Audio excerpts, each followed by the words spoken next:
I'm not a storyteller by trade. I'm only a man who watched something I wish I had never seen.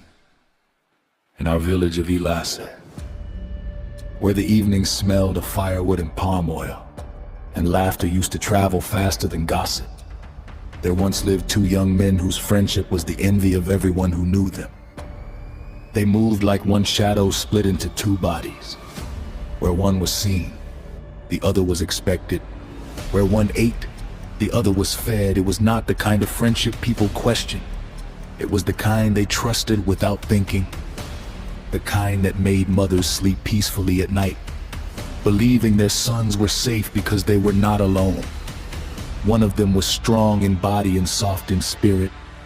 His heart was wide, too wide for a world that often measures kindness as weakness.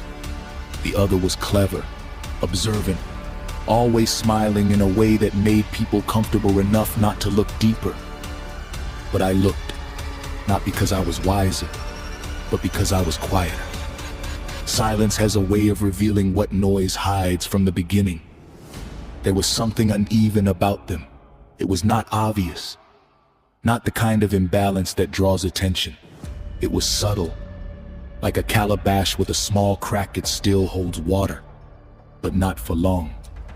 The stronger one gave more food, more trust, more belief. He carried the friendship like a responsibility. The other carried it like an opportunity. At the time, no one noticed. Or perhaps they noticed and chose peace over truth. Then came the season that changed everything. News reached the village of opportunity beyond our borders. A chance for young men to leave, to trade, to return with wealth that could rewrite their names in history. It was the kind of chance that wakes ambition even in those who pretend to be satisfied. The two friends prepared together. They were celebrated together. They were sent off together. And like many things that begin with unity, their ending did not match their beginning. I followed them. Not openly, not with purpose, just curiosity, and something in my spirit that refused to rest. The journey was long, stretching across dry paths and whispering forests. It was in those quiet places, far from the eyes of the village, that truth began to unfold. Little things disappeared. Food went missing.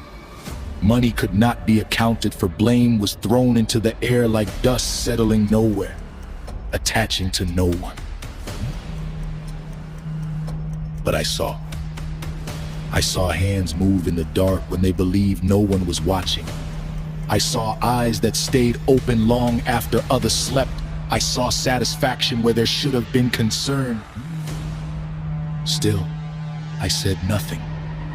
That silence is a weight I still carry. Then came the moment that turned suspicion into certainty. Illness fell on the stronger one like sudden rain. His body weakened. His strength dissolved and the journey paused. In that moment, when loyalty should have stood tallest, something else took its place. Abandonment.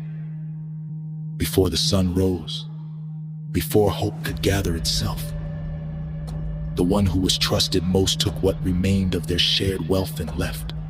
No struggle, no hesitation, just departure. I watched him go, and I did nothing.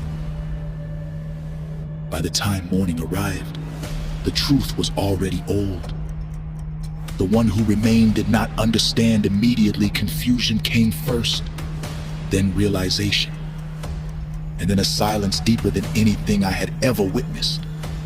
It was not just the loss of a companion, it was the collapse of belief.